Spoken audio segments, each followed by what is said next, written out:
Hi, yeah, so good morning, everyone. So I guess it was following our recent success at REBA's Financial Wellbeing Awards, having won it in 2018 and being highly commended in 2019. I've been asked to come and talk to you about our financial wellbeing strategy, and in particular, how we've put our employees' needs at the centre of that strategy.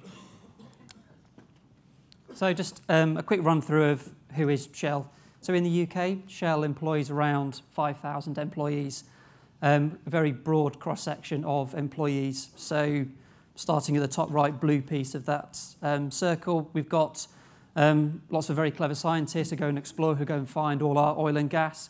We've got some very clever engineers who then go and try and get the oil and gas out the ground, so a large presence up in Aberdeen and a large offshore population. We have teams based and dotted around the country in various facilities, so like gas and chemicals refining facilities that turn that oil and gas into a number of other products. Those products then need to be transported and shipped around the world, so we've got a large team, a large hub in central London that trade our oil and gas and all the other products that we offer. And then getting those end products to our final end users, so both businesses and consumers. And you probably recognise Shell the most from our forecourts that we have up and down and around the country. As you can imagine, from a large energy company, the health and safety of our employees is our #1 priority. And so like the health aspects of that, one of the reasons probably you're all here, you can probably recognise that mental well-being is a huge aspect to the health of our employees. And our financial well-being strategy, again, why you're all here today, is you recognise that financial well-being can form a large part of an employee or an individual's mental well-being. So for us, the key criteria for our financial wellbeing strategy, is to put employees at the needs at the centre of that strategy. What that means to us is that clearly we need to make sure we meet employees' needs, but we want to make sure that what we offer to employees is open to all employees, irrespective of their age, location, seniority. Whilst we know a reasonable amount about our employees, we know what we pay them and what benefits we provide to them, we don't know what's happening to them outside of work. Do they have family? Do they have young family? Are they trying to buy a house? Do they have sick or elderly relatives that need caring for that's actually impacting their financial well-being? And so we want to make sure that we provide the right information to the right people at the right time. I'm sure we're all employees, but we're also all consumers as well, and that's probably something we all recognise. We want to give the power and the choice to employees on when and how they access it, so not necessarily during the 9 to 5, during work days when we decide to send an email to someone. And to make sure that we are meeting employees' needs, we want to make sure that we can measure what we're doing, measure what employees are feeling and doing, and then being able to respond accordingly and tailoring our package. So financial education is not new to us. We've been doing it for over 15 years. And up until about 2016, our financial education benefit was typically considered as kind of a standalone benefit as itself, as you would with other benefits that you offer. What we provided through that was typically focused on the benefits that we provide, so thinking of pensions, saving for retirement generally, share plans, taking advantage of tax-efficient benefits that we were offering. And our content was delivered in typically traditional ways, so typically through face-to-face seminars and online webinars. Well, in Shell, we have an approach that every 5 years we do a thorough review of all our benefits and policies. So we last carried that out in 2016.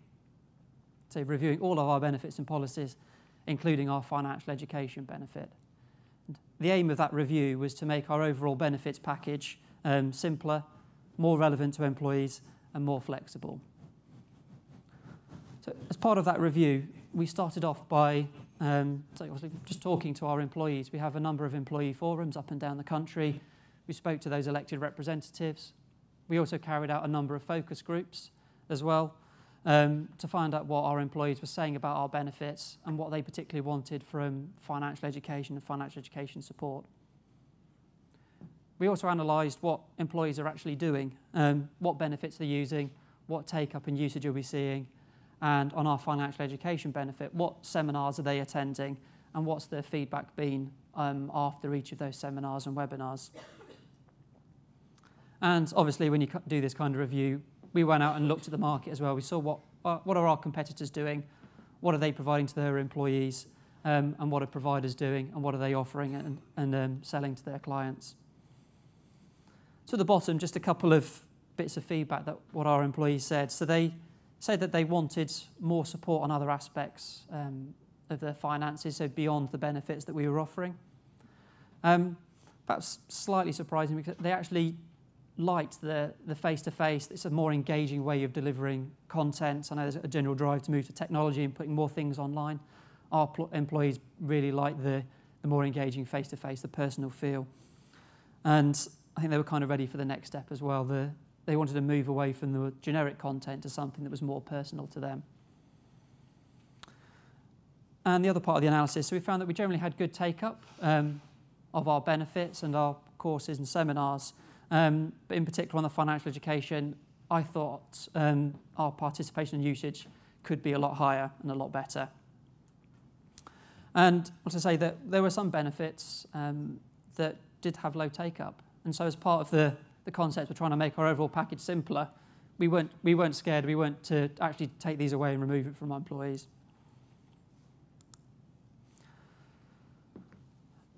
And the other part of that, so we're obviously employees and consumers ourselves, so we asked ourselves some questions. So how do employees want to be engaged? When do employees want to be engaged?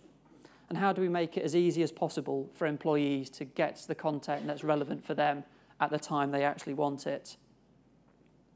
And to really try to address the well-being aspect of things, what might employees actually worry about? So rather than trying to think from the perspective of what benefits do we offer, how do we encourage understanding of the benefits we offer, turn it around from the employee's perspective.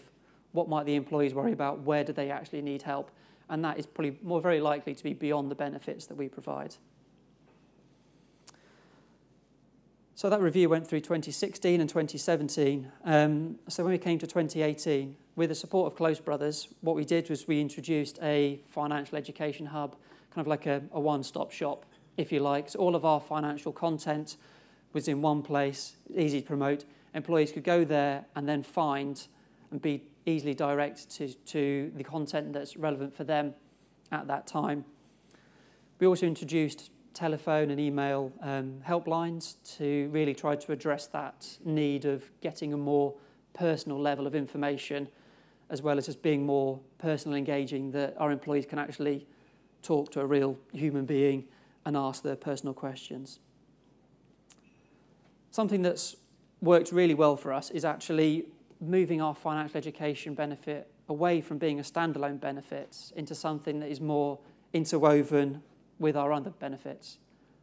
And what I mean by that is, so when we're communicating to our employees about other benefits, so for example on maternity leave, if we've got employees going on or returning from maternity leave, we recognise that that's going to come with a change in financial circumstances.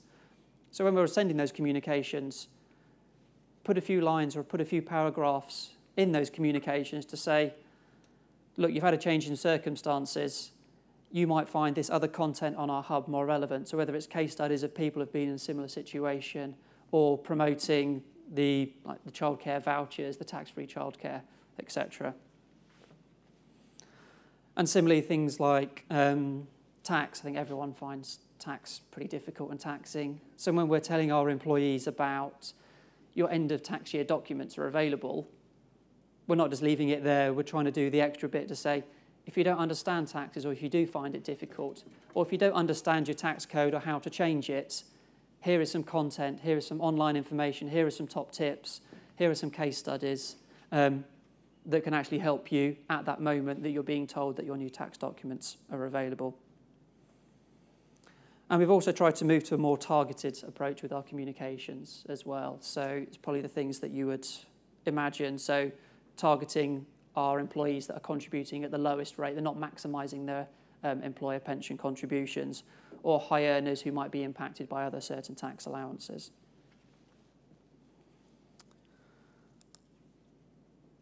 So that kind of brings us up to kind of at the end of 2018. So what's next for us in 2019? So we want to continue to challenge ourselves. We actually want to find out, what do our employees actually want?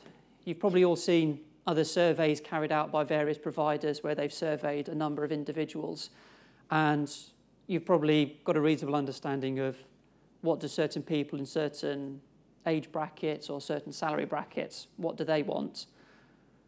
What's next for us, and what I want to know is, well, how close are our employees to the results in that survey? So what do our employees actually want? And so to help with that, so again, with support from Close Brothers, we're going to be introducing the diagnostic app. So it's a simple, short survey, so our employees can actually complete this survey and then get their own financial wellbeing score in each of 7 different areas of finances. That will give us a level of insight that we can then look at, well, actually, with the programme that we've got, are we actually meeting those needs and those areas where employees are not scoring as highly? We want to think, how can we be more engaging? It's a very trendy thing to be doing. It's all about employee engagement. So how can we engage our employees more? Our employees, they get lots of emails. They don't want even more emails just to read, filling up their inbox. So we're looking at, on the hub, introducing other ways to access content. So whether it be through a different medium, through podcasts or more case studies, or whether it's even a different duration. Some people want the hour in-depth seminar with lots of content. Some people just want the 2 or 3 minutes just to point them in direction whilst they're sitting on the train into work. We want to, how can we target further and make sure we do deliver at the right time? So we're doing some targeted communications at the moment, but we're all busy people, so we tend to do those communications. While we try and get the timing as right as possible, we're all busy people, so we do it when we've also got time to do those targeted communications. So again, something that we're looking at doing is introducing more push communications through our hub. So employees complete a simple member profile, age bracket, salary bracket, and then they can sign up to get push communications throughout the year that are sent at the right time, that are based, that are more personal to them based on their profile. And then also, how can we help employees navigate everything off us? So as we are broadening our offering, we want to continue to integrate it. So not only with the other benefits, like I've mentioned, like on maternity and tax and paying your bonus into your pension, other aspects as well. So all of our other benefits that we've got. And then also, I guess we benefit in Shell from having an in-house occupational health team as well. So one of the key initiatives and campaigns at the moment is clearly around mental well-being. So we want to more closely integrate with our Shell Health team to make sure that when we're trying to support employees on mental well-being, we are bringing in the financial well-being and benefits aspects to that as well. I guess the other piece that we're doing, so I guess I mentioned there are more topics as well. So we're really trying to address what are our employees potentially worried about. I think we know the big areas, the other big stresses that people have. It is the starting the new family. It is buying the house.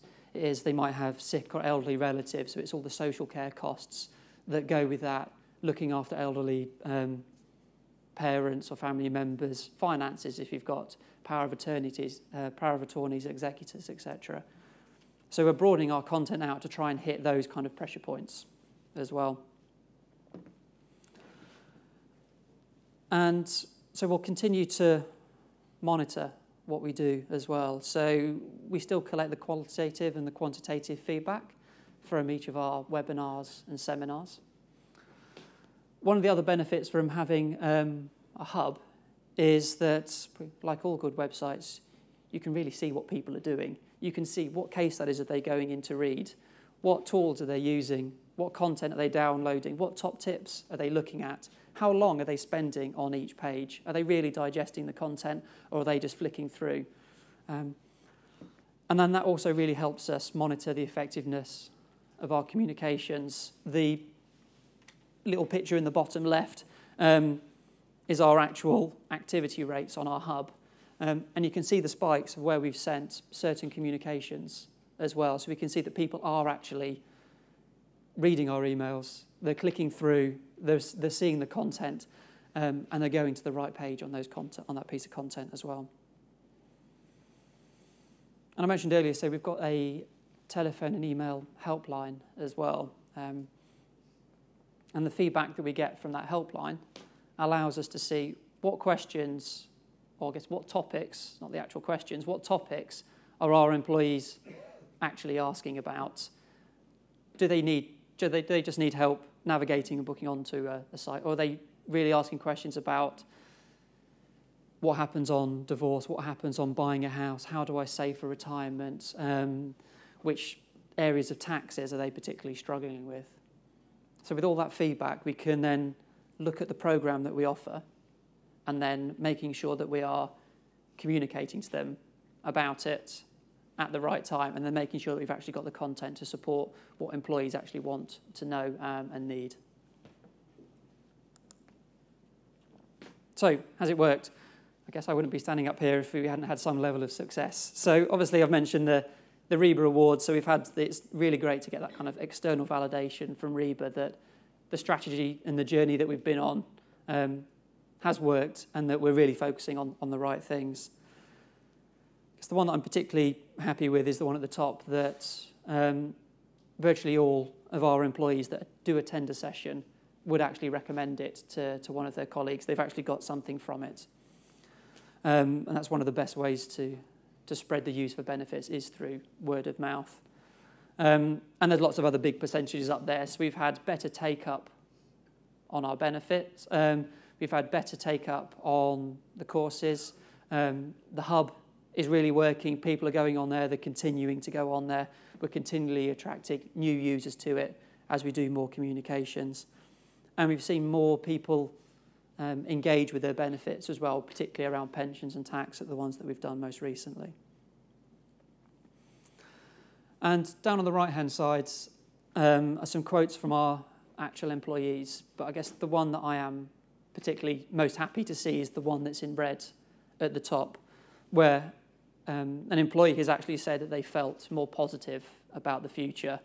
And that's the whole purpose of our wellbeing strategy and our benefit, is to actually make employees feel better, making sure that they feel like they understand their finances more and know which way they should be heading. So this is a benefit and a strategy that I'm particularly proud of. So I hope you've found that interesting, and I'm happy to start taking questions if there are any.